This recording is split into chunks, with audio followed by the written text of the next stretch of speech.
a distillery, it's a bar, it's a liquor store. I mean, I feel like we found my happy place. That's it. Just leave me here. It's fine. Hey, welcome to a new episode of Best Bars in Brooklyn. I'm Dina Massery. Today we're in the heart of North Brooklyn, right off the Metropolitan Lorimer stop. Now everybody probably thinks they know the best bar in the area, because there's no shortage of great bars around here. But amidst the chaos, there is one spot that is totally unique.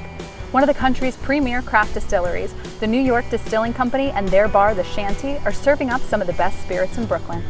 Whether you're looking for a distillery tour, a tasting, or just a fantastic cocktail, this place never disappoints. So stick with me, because I'm ready to show you one of the best bars in Brooklyn.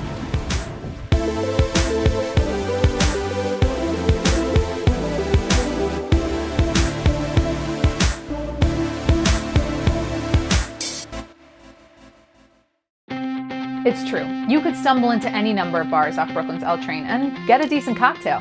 But sometimes you have to venture off the beaten path to find something special. Today, I was looking for a drink that was born and raised right here in my favorite borough. And for that, I knew just the place. Tucked away on a quiet block, this large space features a bar and urban distillery all under one roof. For 7 years, the Shanty has been serving up craft cocktails made from their own in-house whiskey, rye, and gin. You know, we make most of our rye upstate, but we do bring some barrels down here for aging and blending. Steve Dragoon, Director of Spirits for the New York Distilling Company, has offered to give us an inside look into their process. When it comes to liquor, Steve is definitely the guy to talk to. Because we've been making rye since day one and have been sitting on it, we now have an ocean of rye to play with, 2,000 barrels worth. Ragtime rye is the sole reason we have the Shanty. There is a license called a farm distilling license, where if 75% of the product is from the state of New York, you can have an actual bar in your distillery versus just a tasting room or a retail store. So basically, even though you weren't selling it right away, if there was no ragtime rye, there'd be no Shanty. There would be no Shanty. I sat down at the Shanty with head bartender Marissa Mazzata, who's crafting cocktails that let these spirits sing. So we're gonna start with the Searchlight cocktail. Okay. It's gonna have the ragtime rye, our pretty much staple here. It's everything you saw in the back in all the barrels. Wow, this is such a complex rye you guys have going.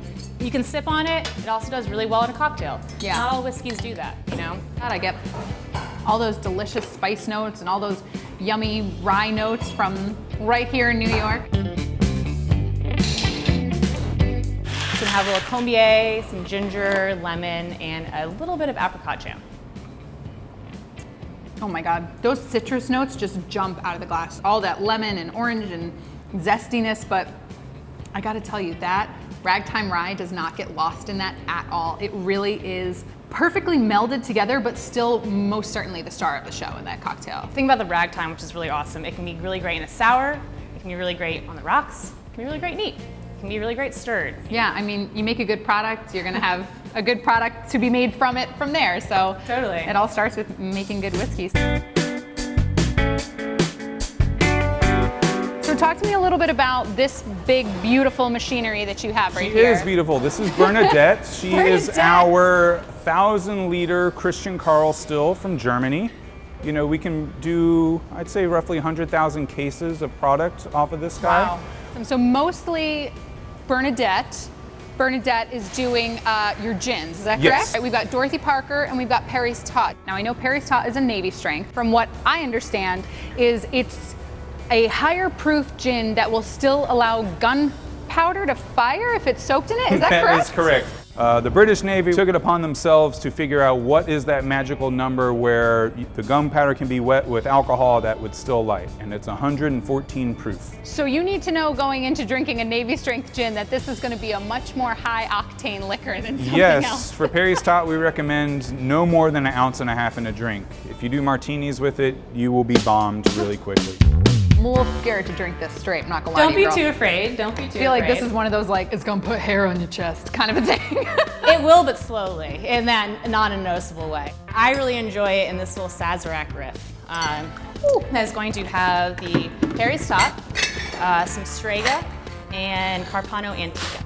But this is a favorite drink of mine that I like to recommend to people who are whiskey drinkers, but aren't huge fans of gin, or at least they don't know that they're fans of gin. I mean, I get that. That anise, the licorice really pops out there. Absolutely. I think that the Antica, the vanilla notes in it kind of subdue it. but also make it pop. In the same way, kind of think of how yellow chartreuse reacts to things. It has a little bit of sweetness to it, but not too much bite. When you first take that sip of it, you get that like really sweet, right on the tip of your tongue, deliciousness. I get no bite of the Navy Strength gin. I think in that regard too, the Navy Strength is exactly doing its job. I feel like a lot recently in general, old drinks, Sazerac drinks, they're coming back into style. They're more in fashion these days. You're taking a lot of like old school cocktails, like a whiskey sour, like a Sazerac, and you're really kind of turning it on its ear a little bit while still keeping true to what it's supposed to be. So how are you and the rest of your team sort of creating these kind of cocktails? Yeah, well, you know, a big thing is personal R&D. You know, besides what we do as a staff, what are we interested in? What are we drinking? You know, what I like to do typically with classic drinks is, what can I sub in there that I wouldn't normally think of? How do I make gin available to whiskey drinkers? That was kind of this interpretation to me.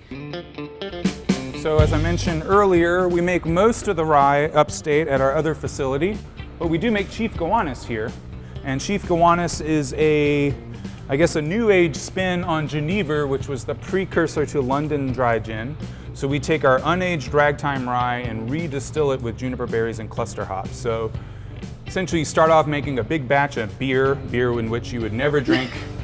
So it comes out of here and goes down into our fermentation tanks. And that's where the yeast starts to eat up all the sugars and converts it into alcohol. And then it goes into Bernadette and we distill it.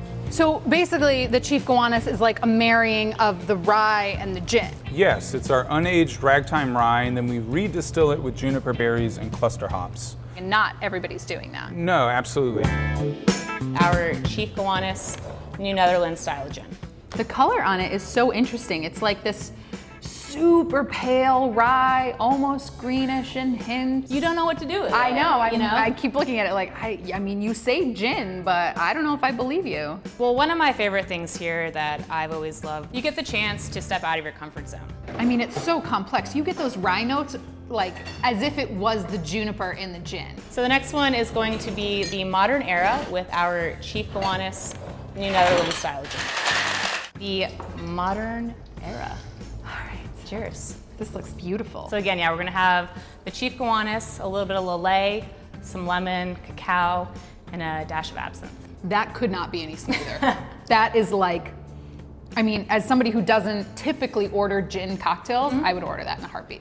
That's just smooth, man. Yeah, it's that's how I feel about it too. There is one thing that we haven't really touched on here, which is your rock and rye. Yeah, it's a pre-prohibition style spirit, traditionally made with rock candy. We add some Bing cherries, cinnamon, and orange peel. Really great gift. You could put it in that, take it home, you can make an old fashioned in a bottle essentially. Add an orange twist if you wanted, put it over ice. Oh my God. You're fine, you got the bitterness, you got some sweetness. Well, cheers, girl. Thank you so much for making all these cocktails for me. I really appreciate it, and I can't wait to sit at your bar and drink again. Absolutely. Cheers. Cheers. Oh yeah, that's damn good. Yeah, that needs nothing. Literally nothing. Maybe a cube. Maybe. Thanks to Steve, Marissa, and the entire crew here at the New York Distilling Company and the Shanty. And remember to always drink off the beaten path and never forget to tip your bartender.